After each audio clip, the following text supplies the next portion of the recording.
있습니다.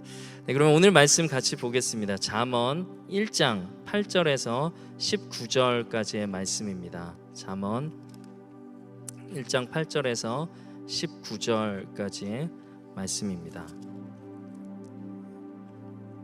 네, 다 찾으셨으면 우리 자리에서 일어나셔서 함께 말씀을 읽도록 하겠습니다. 잠언 1장 8절에서 19절까지의 말씀입니다. 네, 한 절씩 교독하겠습니다.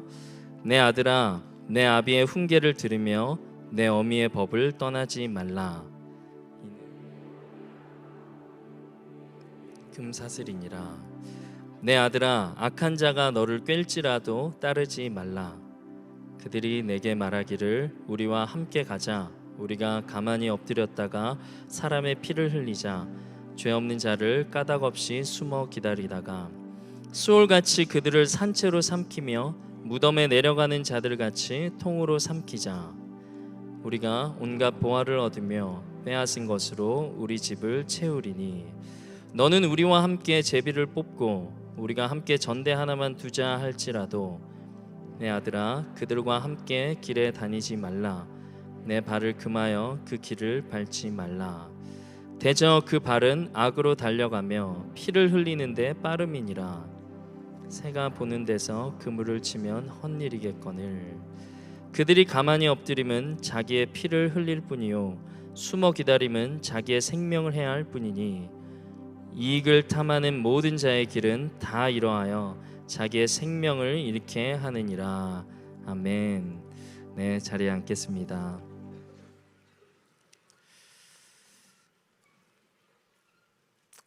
네, 오늘은 크리스천 재정 원리라는 제목으로 하나님 말씀 증거하겠습니다. 우리가 잠언 말씀으로 이제 7월 달에 큐티를 시작을 했는데 잠언 1장은 그 서두에서부터 왜 이 잠언 말씀을 우리 성도들에게 하나님께서 주셨는지를 알려주고 있습니다. 2절부터 5절까지가 왜 주셨는지에 대한 그 이유와 의도와 목적을 알려주시는데 3절이 그 핵심 포인트입니다. 그래서 우리 3절 말씀을 같이 한번 읽어보겠습니다.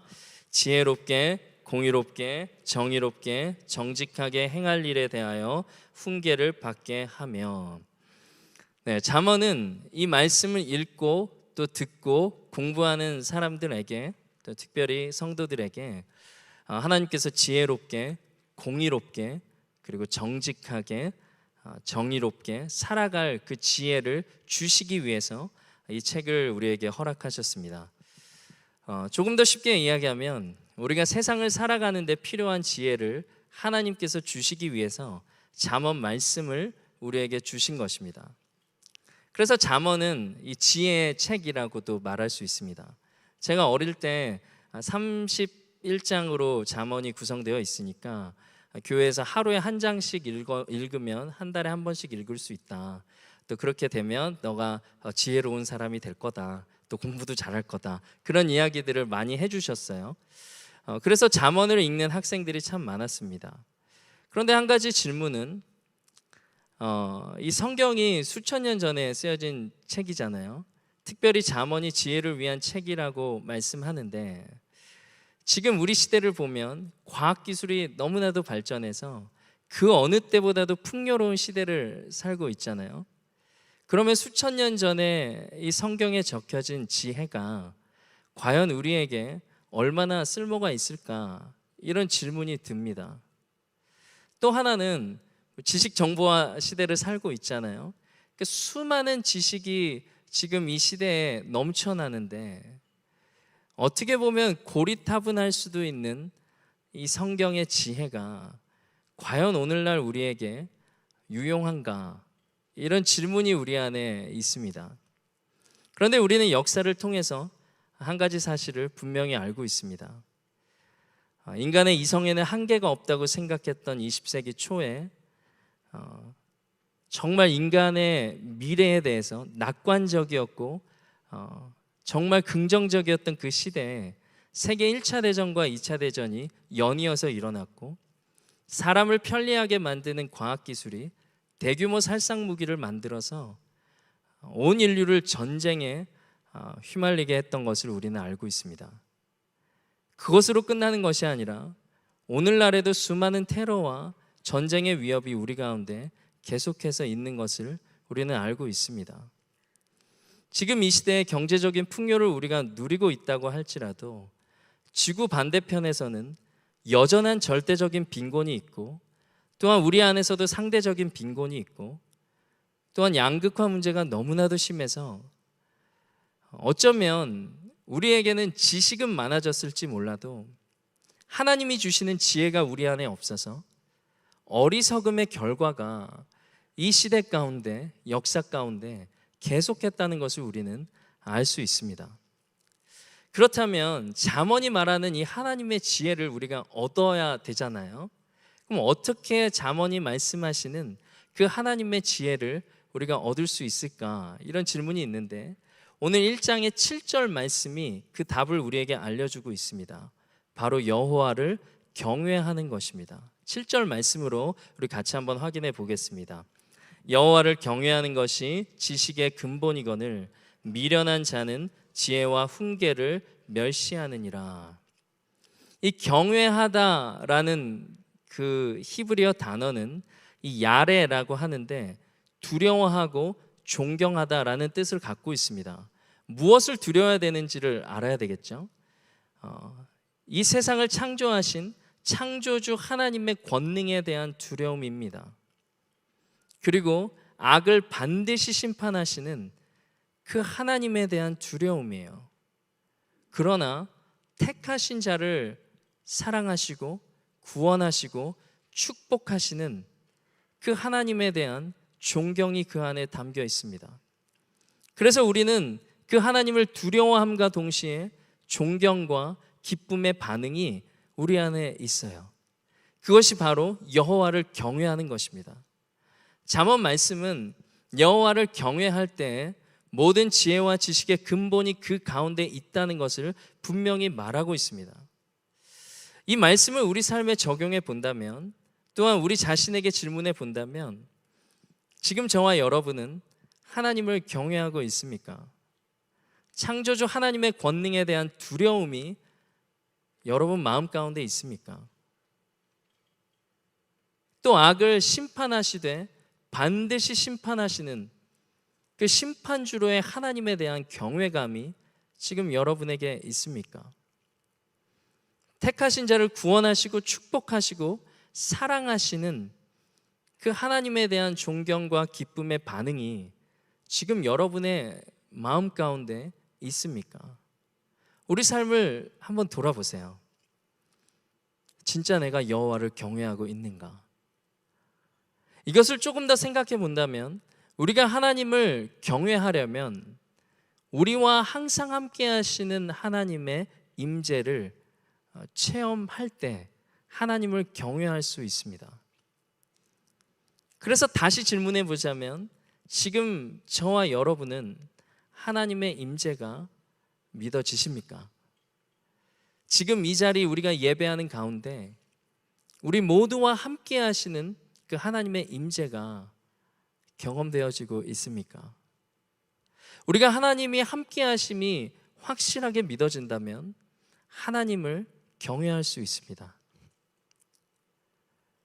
권능의 하나님, 창조주 하나님을 우리가 경외한다면 우리의 죄된 본성도 끊어낼 수가 있습니다.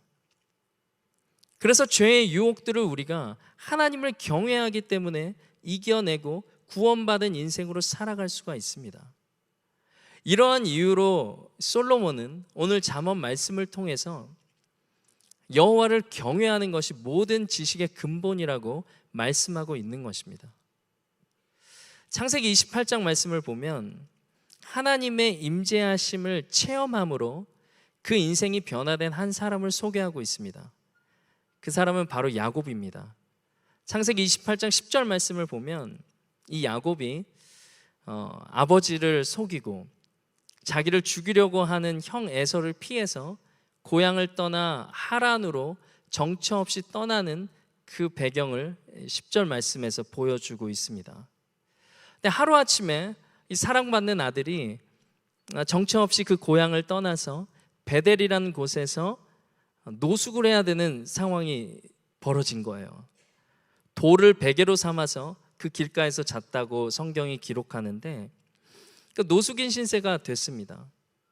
어쩌면 야곱에게는 인생에서 가장 비참하고 처량한 신세였던 그때에 꿈에서 하나님을 만났어요.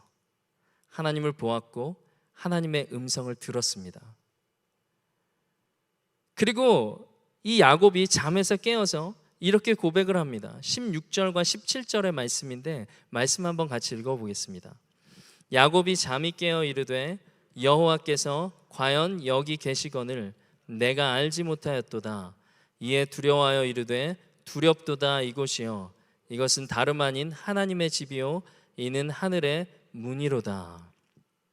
이 고백은 야곱이 그 형 에서에게서 팥죽 하나로 장자권을 빼앗았던 그 자리, 또 아버지를 속이고 형의 축복을 가로챘던 그 자리, 그리고 형을 피해서 자기를 죽이려고 드는 그 형을 피해서 도망쳐 나와 노숙인이 되어버린 그 처량한 자리마다 하나님이 함께 하셨다는 것을 야곱이 이 순간 깨달은 거예요. 야곱이 하나님을 잊은 순간은 너무나도 많았습니다. 그러나 야곱이 하나님을 잊은 그 순간조차에도 하나님은 그가 범죄했던 그 자리마저 함께 하셨고 다 지켜보고 계셨고 그 일거수일투족을 다 알고 계셨다는 것을 야곱이 깨달은 거예요. 그래서 야곱은 우리가 함께 읽은 것처럼 17절의 말씀으로 이렇게 고백할 수밖에 없었어요. 두렵도다 이곳이요 이곳이 하나님의 집이요 하늘의 문이로다. 나와 항상 함께 하셨고 언제 어디서나 나를 보호하시고 지켜주시고 설령 내가 범죄하고 있는 그 자리에조차 하나님이 함께하고 계셨다는 그 사실을 깨달았을 때 야곱은 변화되기 시작한 거예요. 그래서 이후 하란에 도착해서 20년 동안 너무너무 힘든 고생을 겪습니다. 말 그대로 생고생을 한 거예요. 그런데 그 고생을 하면서 이 야곱이 변화되기 시작해요. 기도라고는 하지 않던 사람이 위기의 순간마다 그 이후의 삶을 보면 계속해서 끈질기게 기도하는 모습을 보게 됩니다. 자기의 아버지와 형을 속이던 그런 사기꾼이 더한 사기를 당하면서도 끝까지 인내하고 참아내는 인내의 사람이 되는 것을 보게 됩니다. 그리고 형 에서 앞에서 몸을 땅에 7번이나 굽히면서 자기를 종이라고 낮추는 그런 겸손한 사람으로 변화받는 것을 그 20년의 세월을 통해 우리가 보게 됩니다.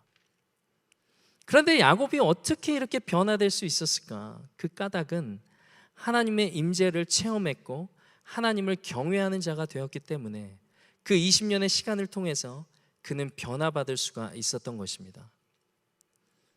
그렇다면 오늘 잠언 1장 말씀으로 다시 돌아와서 이렇게 하나님을 경외하는 마음으로 하나님이 주시는 그 첫 번째 지혜의 메시지가 있습니다. 그 메시지는 바로 8절부터 10절부터 우리가 볼 수 있는데 불의한 재물을 구하지 않는 지혜입니다. 11절, 12절, 13절이 그렇게 연결이 되어 있는데 악한 자가 우리를 꼬드긴대요. 뭐라고 꼬드기냐면 죄 없는 자를 죽이고 이유 없이 죽이고 온갖 보화를 빼앗아서 집안 가득 채우자. 그리고 전대 하나만 두고 너와 내가 제비 뽑아서 그것을 가지자라고 악한 자가 꼬드긴다는 거예요. 그런데 말씀이 우리에게 알려주는 것은 이런 길은 잠시 잠깐의 즐거움을 줄지 모르지만 잠시 잠깐의 부를 줄지 모르지만 그러나 이것은 파멸의 길이고 이웃도 죽이는 길이고 자신도 죽는 길이라고 말씀하고 있습니다. 18절 19절 말씀을 보면 그들이 가만히 엎드리면 자기의 피를 흘릴 뿐이요 숨어 기다리면 자기의 생명을 해할 뿐이니 이익을 탐하는 모든 자의 길은 다 이러하여 자기의 생명을 잃게 하느니라. 불의한 재물을 구하는 이 악은 악한 일일 뿐만 아니라 자기의 생명이 없어지고 이것은 완전히 파멸되는 길이라는 것을 알려주는 거예요. 그래서 불의한 재물을 구하는 것은 사단이 우리를 유혹하는 것임을 성경이 분명히 우리에게 알려주고 있습니다. 그래서 우리는 이 불의한 재물에 대한 그런 유혹들이 우리 안에 왔을 때 분별의 지혜가 필요하다는 것을 말씀을 통해서 깨닫게 됩니다. 그런데 돈이라는 것을 우리가 생각하면 돈은 뭔가 가치 중립적인 것이라고 생각할 때가 있는 것 같아요. 돈은 그저 교환하는 수단일 뿐이다 라고 생각하는 경우들이 있는 것 같습니다. 그런데 사실 돈 자체에 힘이 있습니다. 돈 때문에 많은 사람들이 불행하고, 돈 때문에 가정이 깨지기도 하고, 돈 때문에 이혼하기도 하고, 돈 때문에 살인 사건이 일어납니다. 그저 개인적인 또 가정의 일뿐만이 아니라 나라와 민족이 돈 때문에 전쟁을 벌이기도 합니다. 이런 것을 보면 돈이라는 것의 이면에는 영적인 실제가 그 안에 있다는 것을 깨닫게 됩니다. 그래서 돈은 결코 가치 중립적인 교환의 수단이라고 볼 수가 없습니다. 아람어로 돈 그리고 재물을 맘몬이라는 단어를 씁니다. 그래서 맘몬이라는 단어는 우리가 많이 들어봤잖아요. 마태복음 6장 24절 말씀을 보면 예수님은 한 사람이 두 주인을 섬길 수 없다라고 말씀하시는데 그 두 주인은 하나님과 맘몬입니다. 예수님은 이 돈이라는 맘몬을 하나님의 자리에까지 올려서 그 둘을 같이 섬길 수 없다라고 예수님께서 말씀하시는 거예요. 이런 이유로 리차드 포스터는 돈, 섹스, 권력이라는 책에서 이 맘몬이라는 단어에 인격적인 속성이 있다고 말을 합니다. 생각해 보면 돈에는 진짜 사람을 사로잡는 힘이 있는 것 같아요. 그래서 사람들은 더 많은 돈을 소유하고 싶고 더 가지려고 듭니다. 그런데 이게 지나치게 되면 불의한 재물을 취하는 자리에까지 가는 거예요. 그래서 예수님은 우리에게 미리 경고하시는 거예요. 맘몬을 하나님의 자리에까지 올려서 그 둘을 동시에 섬길 수 없다라고 말씀하고 계시는 것입니다. 제가 출석하던 교회에 그 친구 아버지가 산부인과 의사 선생님이었어요. 근데 신앙생활을 이제 시작하시게 됐어요. 이제 저의 친구 아버지가 신앙생활을 시작하시게 되고, 그런데 어느 날 자기 일이 너무 괴로워졌대요. 그래서 너무 괴로워진 그 이유가 그때가 90년대였어요. 한국에서는 이제 낙태 수술이 빈번했었고 신앙 양심상 수술을 하기가 어려웠다는 거예요. 그런데 문제는 이분이 개인 병원 의사가 아니고 종합병원 의사였어요.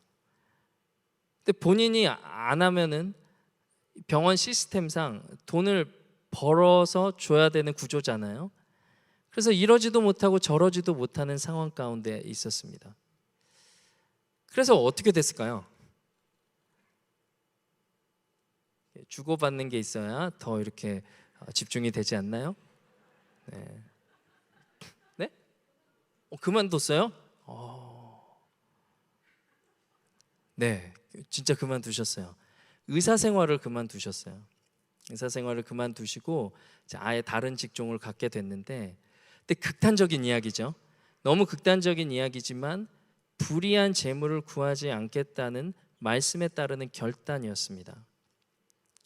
예수님은 우리가 만몬에서 돌아서도록 땅의 보물을 쌓지 말고 하늘의 보물을 쌓으라고 말씀하십니다. 마태복음 6장 20절의 말씀인데, 오직 너희를 위하여 보물을 하늘에 쌓아두라. 거기는 좀이나 동록이 해하지 못하며 도둑이 구멍을 뚫지도 못하고 도둑질도 못하느니라.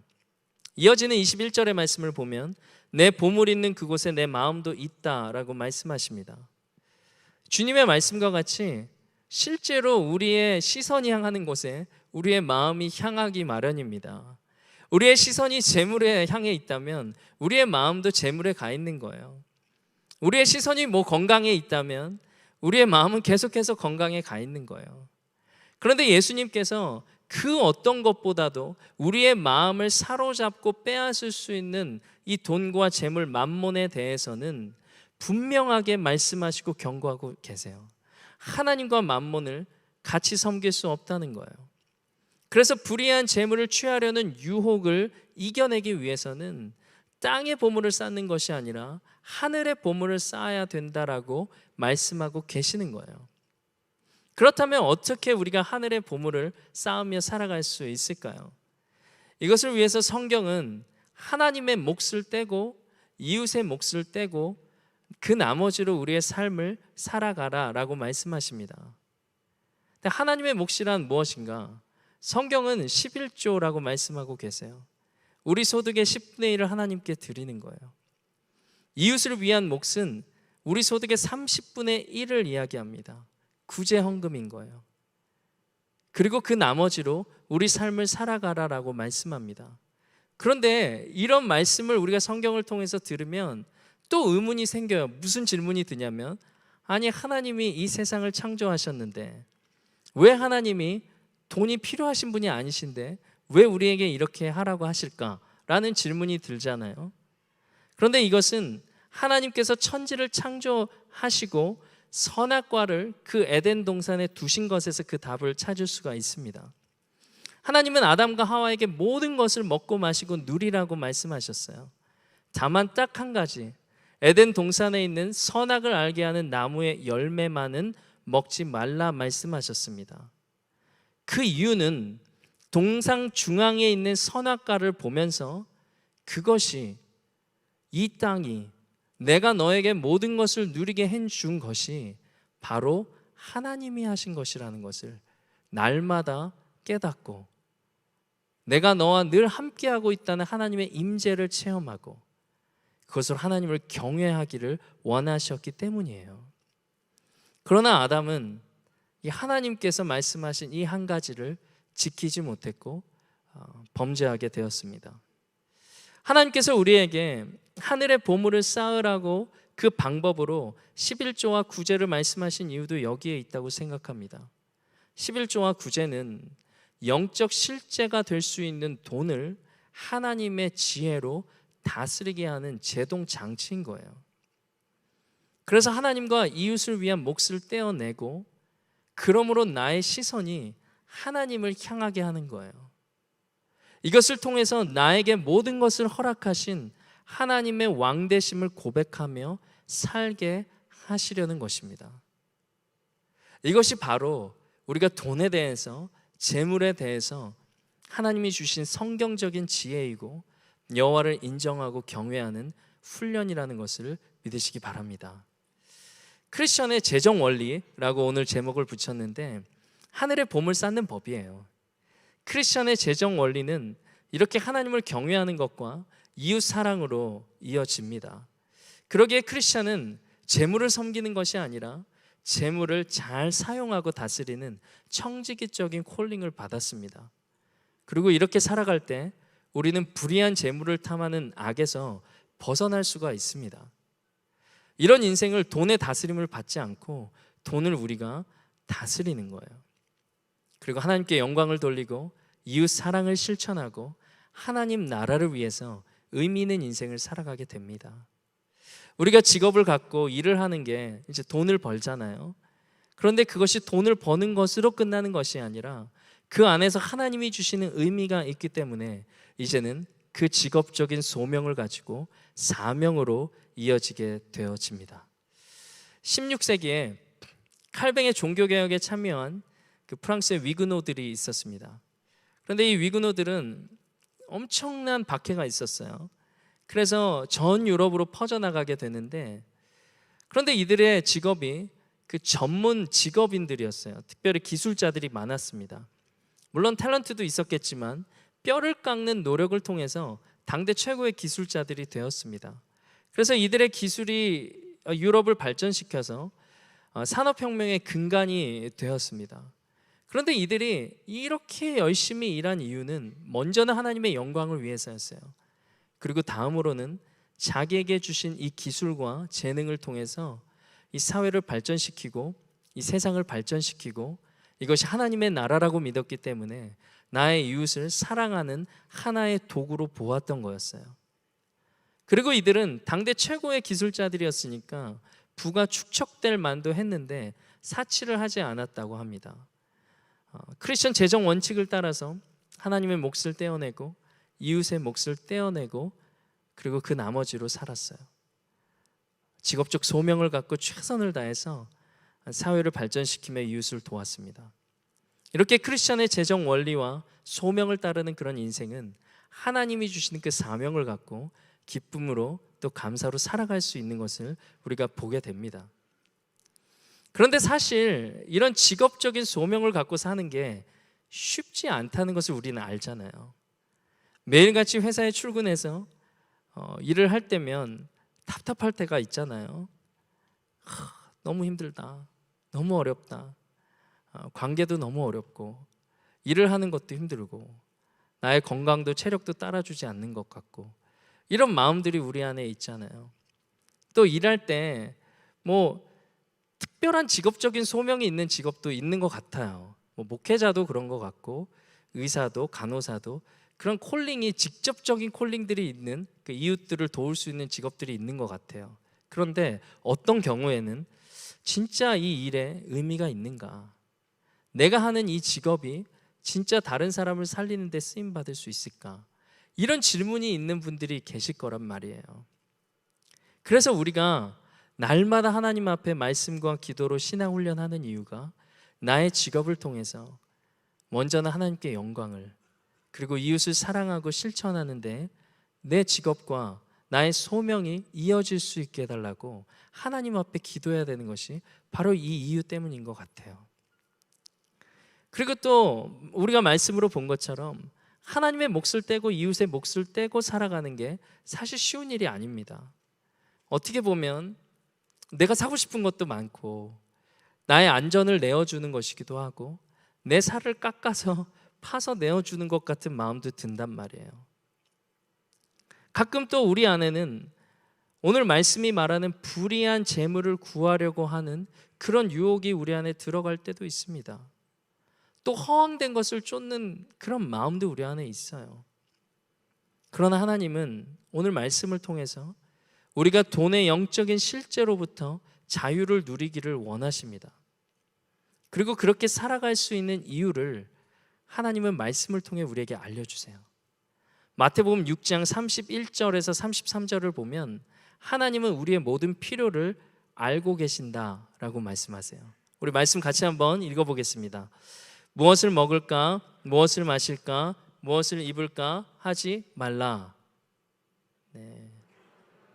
구하는 것이라 너희 하늘 아버지께서 이 모든 것이 너희에게 있어야 할 줄을 아시느니라. 그런즉 너희는 먼저 그의 나라와 그의 의를 구하라. 그리하면 이 모든 것을 너희에게 더하시리라. 하나님은 우리에게 먹을 것, 마실 것, 입을 것을 걱정하지 말라고 하셨어요. 그런데 너희에게 이것이 다 필요한 줄을 내가 알고 있다라고 말씀하신 거예요. 우리가 먹을 것, 마실 것, 입을 걸 걱정하지 마라로 끝나는 것이 아니라 내가 너희에게 이 모든 것이 필요한 줄을 내가 알고 있다라고 말씀하고 계시는 거예요. 하나님은 우리의 궁극적인 관심이 하나님께 있기를 원하시는 것이지 우리의 삶의 필요를 필요하지 않아 라고 말씀하시는 게 아니라는 거예요. 우리의 모든 필요를 하나님이 다 아신다고 생각하면 우리의 필요를 채우신 하나님에 대해 신뢰가 생겨나지 않습니까? 하나님이 우리의 필요를 다 알고 계시기에 하나님이 우리를 채워주실 것이라는 그런 믿음이 우리 안에 생겨나지 않습니까? 그렇기 때문에 우리는 하나님의 지혜로 분별하고 하나님의 지혜로 우리의 삶 가운데 주시는 말씀을 따라 결단하며 살아갈 수가 있습니다. 출애굽기 16장 말씀을 보면 이스라엘 백성들이 광야에 머물렀어요. 근데 하나님이 40년 동안 그 가나안 경계에 가기 전까지 하나님은 만나를 매일 아침마다 내려주셨습니다. 일용할 양식을 주신 거죠. 그런데 그들에게 단 한 가지 원칙이 있었는데 하루치 먹을 만큼의 양만 걷어서 그날 다 먹어야 됐어요. 만약에 그 다음 날까지 갖고 있었으면 벌레가 생겼습니다. 그래서 이스라엘 사람들은 날마다, 그러니까 아침마다 만나를 거둬야 됐어요. 근데 아침마다 만나를 거두면서 그들이 뭘 생각했을까요? 하나님의 보호하심과 도우심을 경험하지 않았을까요? 하나님의 임재하심을 경험하지 않았을까요? 그러면서 그들은 하나님을 경외했을 것입니다. 이스라엘이 가나안에 들어가기 전까지 이 만나는 지속되었습니다. 우리도 인생의 광야를 사는 날 동안 우리가 구하는 일용할 양식을 하나님은 날마다 부어주시고 채워주실 줄로 믿습니다. 젖과 꿀이 흐르는 저 가나안, 그러니까 천국에 우리가 입성할 때까지 하나님은 우리의 모든 필요를 채워주실 거예요. 그래서 예수님은 제자들에게 기도를 가르쳐 주시면서 일용할 양식을 구하라고 말씀하셨습니다. 그래서 우리가 해야 될 것은 이 말씀을 따라서 분별의 지혜를 갖고 영적인 말씀인 이 만나를 먹어야 됩니다. 우리의 하루의 우선순위에 말씀을 두고 그 말씀을 따라 살아갈 때 우리는 하나님이 주시는 지혜로 우리의 삶을 분별하면서 정확한 기준을 갖고 살아갈 수 있게 될 것입니다. 큐티 생활을 잠시 내려놓으신 분들이 계신다면 이제 7월 시작됐잖아요. 다시 큐티 책을 들고 말씀을 묵상하시기를 바랍니다. 아멘 소리가 너무 작은 것 같은데요. 네, 묵상하시기 바랍니다. 네, 하루 분량의 말씀을 묵상하기 시작할 때 하나님은 오늘 우리의 삶에 분명한 기준을 세워 주실 거예요. 또 매일 우리의 일터에서 육적인 만나를 줍는 수고도 필요합니다. 영적인 만나로 뜻을 분별했으면 우리가 수고로이 땀을 흘리며 하나님의 은혜를 구하며 살아갈 때 하나님은 예비하신 가장 선한 길로 우리를 인도하실 줄로 믿습니다. 네, 말씀 맺겠습니다. 오늘 잠언의 말씀처럼 사단은 이 돈과 재물을 가지고 우리를 계속해서 유혹합니다. 이 재물이 안전을 가져다 주고 재물이 힘을 가져다 주고 능력을 주기 때문에 우리는 속임수로 또 거짓으로 어쩌면 불의하게 돈을 벌려고 하는 유혹에 빠질 때가 있습니다. 이런 우리에게 잠언 말씀은 불의한 재물을 구하지 않는 첫 번째 지혜의 메시지를 오늘 우리에게 주었습니다. 그래서 첫째로 아침마다 말씀을 따라 이 분별력, 지혜를 얻기를 바랍니다. 또 둘째로 분별한 지혜를 따라 수고와 땀으로 일용할 양식을 구하며 의미 있는 인생을 살아가시기를 바랍니다. 또 마지막으로 하나님과 이웃의 몫을 떼며 돈의 지배를 받지 않고 돈을 다스리는 인생이 되어서 하나님을 경외하고 또 하나님의 나라를 위해 살아가는 그런 사명자의 삶을 살아가는 모두 되시기를 바랍니다. 네, 우리 같이 한번 우리 찬양했으면 좋겠습니다. 우리 찬양의